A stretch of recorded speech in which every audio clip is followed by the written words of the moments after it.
बिस्मिल्लाहिर्रहमानिर्रहीम। Abraha Yemen का हुक्मरान था।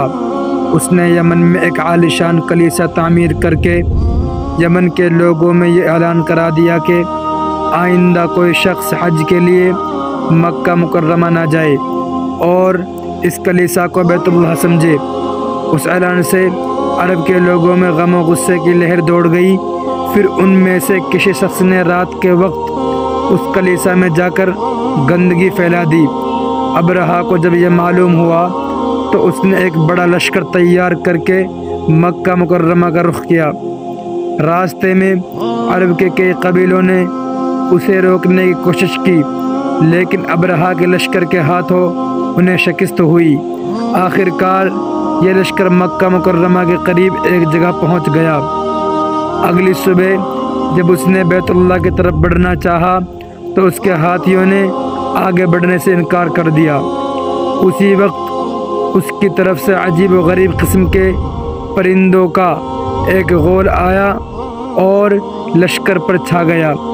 हर परिंदे की चोंच में 3-3 कंकर थे जो उन्होंने लश्कर के लोगों पर बरसाने शुरू कर दिए। उन कंकरों ने लश्कर के लोगों के जिस्मों को चीर कर रख दिया। ये अजाब देखकर सारे हाथी भाग खड़े हुए। लश्कर के सिपाहियों में से कुछ वहीं हिलाक हो गए और कुछ जो भाग निकले वो रास्ते में मर गए। अबरहा के जिस्म में ऐसा जहर सरायत कर गया, उसका एक एक जोड़ गल सिड़ के गिरने लगा। उसी हालत में उसे यमन लाया गया। वहाँ उसके सारे बदन से खून बह बह कर ख़त्म हो गया। उसकी मौत सबसे ज़्यादा इबरतनाक हुई। उसके 2 हाथी मक्का मुकर्रमा में रह गए थे जो अपाहज और अंधे हो गए। इस तरह अल्लाह पाक ने अपने घर की हिफाजत फरमाई और ताकत पर गौर करने वालों को सज़ा का मज़ा चखाया। कुरान पाक की सूरह फील में अल्लाह पाक ने इस वाक़े को यूँ बयान फरमाया है, क्या तूने ना देखा कि तेरे रब ने हाथी वालों के साथ क्या किया?